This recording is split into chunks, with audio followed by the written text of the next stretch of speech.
Shalom, salam damai sejahtera untuk Bapak, Ibu, dan Saudara dimanapun berada. Salam sehat untuk kita sekalian. Hari ini kita akan membaca dan merenungkan firman Tuhan yang diambil dari surat 2 Petrus pasal pertama ayat 3 sampai dengan 7. Demikianlah firman Tuhan. Karena kuasa ilahinya telah menganugerahkan kepada kita segala sesuatu yang berguna untuk hidup yang saleh oleh pengenalan kita akan Dia yang telah memanggil kita oleh kuasanya yang mulia dan ajaib. Dengan jalan itu Ia telah menganugerahkan kepada kita janji-janji yang berharga dan yang sangat besar, supaya olehnya kamu boleh mengambil bagian dalam kodrat ilahi dan luput dari hawa nafsu duniawi yang membinasakan dunia.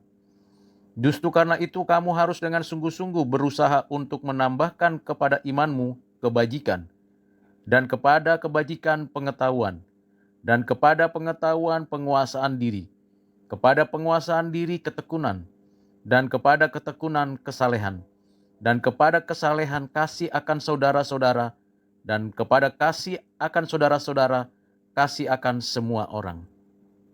Sebelum kita merenungkan ayat-ayat firman Tuhan tersebut, marilah kita bersama-sama berdoa memohon pertolongan dari Allah kita, agar kita mengerti intisari dari ayat-ayat yang baru saja kita dengarkan.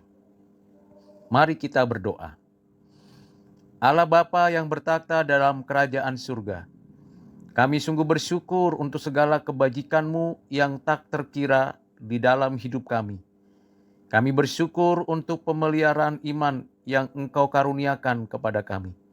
Kami bersyukur untuk setiap janji-janji-Mu yang Engkau genapkan di dalam diri kami. Kami bersyukur untuk setiap kekuatan dan pertolongan Tuhan yang memampukan kami menjadi pelaku firman. Kiranya oleh Roh Kudus-Mu kami boleh mengerti firman-Mu dan kami menjadi pelaku firman. Damai sejahtera Kristus yang memerintah segala akal, itulah yang menguasai hati dan pikiran kami sekalian. Di dalam nama-Mu Tuhan Yesus kami berdoa dan bersyukur. Amin. Bapak, Ibu, Saudara yang kekasih di dalam Kristus, tema yang akan kita bahas ialah kebajikan yang tidak bijak akan menimbulkan kesusahan belaka. Bagaimana kita memiliki kebajikan? Sesungguhnya hanya Allah lah sumber kebajikan.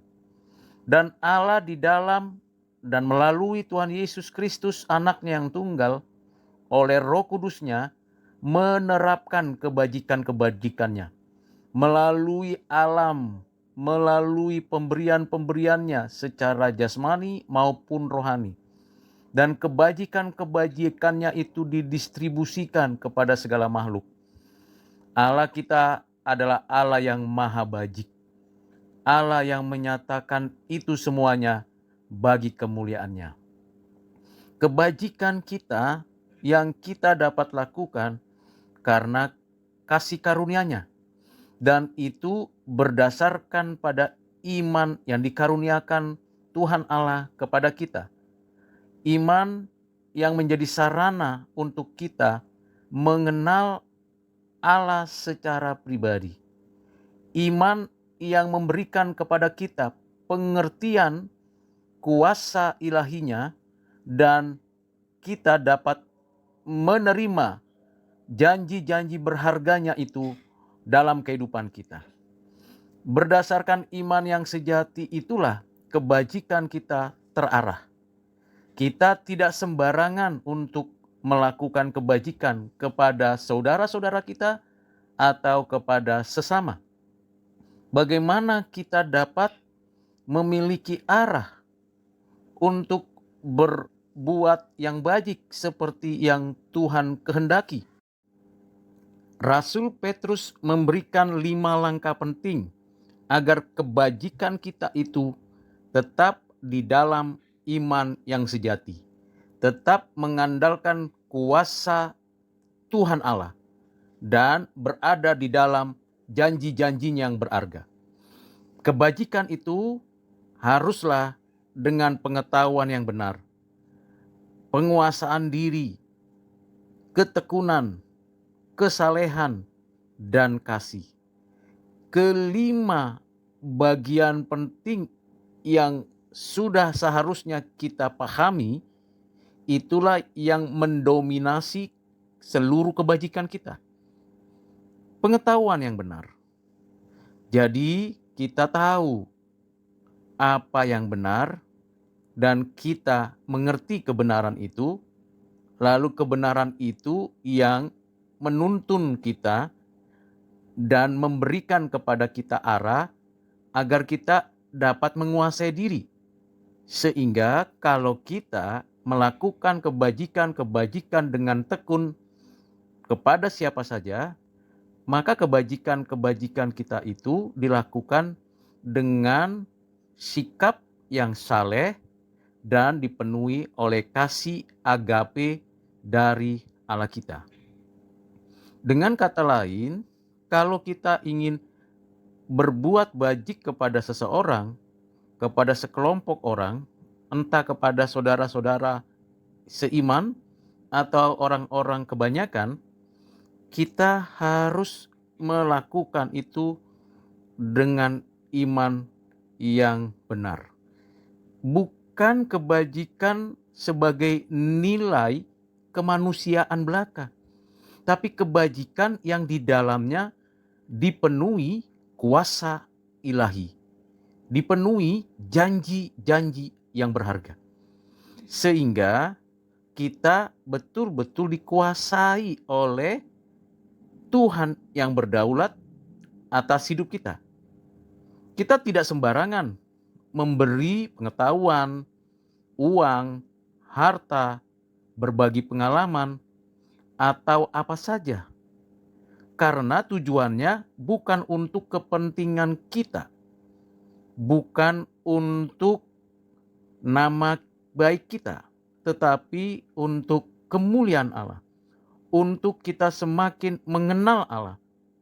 Dengan cara demikian, hadirlah kesalehan-kesalehan sejati. Kesalehan bukan hasil usaha diri sendiri, tapi pekerjaan Roh Kudus yang menguduskan kita melalui kebajikan-kebajikan yang kita lakukan dengan iman yang benar.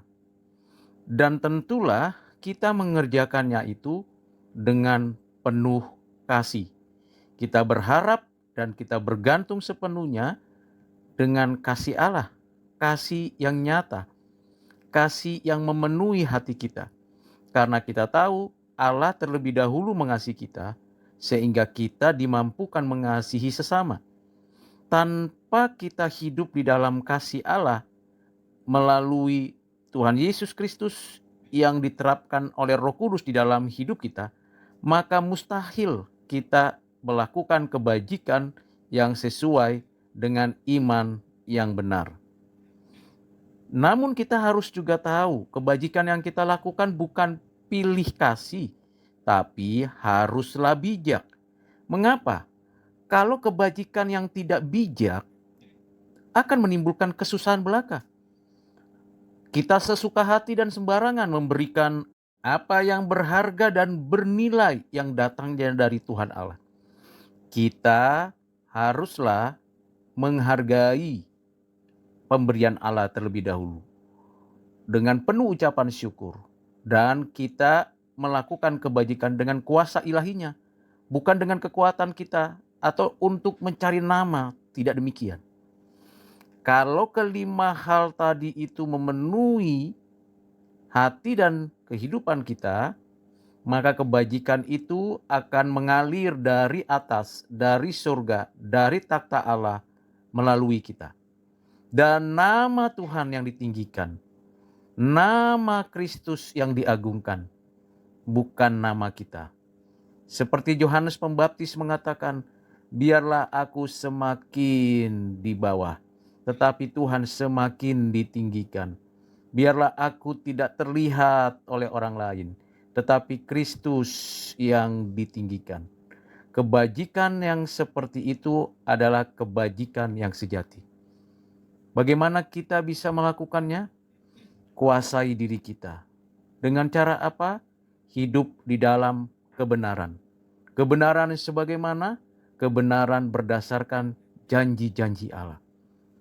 Dengan demikian Bapak Ibu Saudara, mari kita berbuat kebajikan setiap hari kepada siapapun.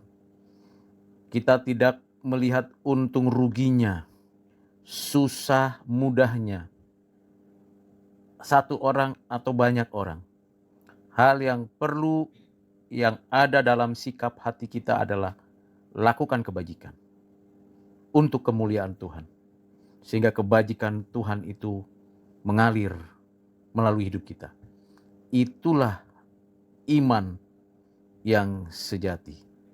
Dan iman seperti itu adalah iman yang hidup, yang nyata, yang konkret di dalam keseharian kita. Kiranya renungan singkat ini menjadi saluran berkat bagi Bapak Ibu, dan kita menyerahkan semua ke dalam tangan Tuhan. Mari kita berdoa. Bapa, terima kasih untuk firman Tuhan yang kami sudah dengar, untuk renungan yang sudah kami ketahui. Ajarlah kami oleh Roh Kudus-Mu untuk menjadi orang-orang yang melakukan kebajikan. Berikanlah kepada kami kekuatan dalam mengalami kebajikan-Mu itu, dan mampukan kami untuk menambahkan kepada iman kami kebajikan itu. Ya Tuhan, kasihanilah kami. Tanamkanlah pengetahuan yang benar, penguasaan diri, ketekunan, kesalehan, dan kasih di dalam hidup kami. Sehingga kami sungguh-sungguh dapat membagikan kebajikan-Mu setiap hari kepada sesama. Inilah doa dan permohonan kami ya Bapa, yang kami sampaikan hanya di dalam nama Tuhan Yesus Kristus. Amin.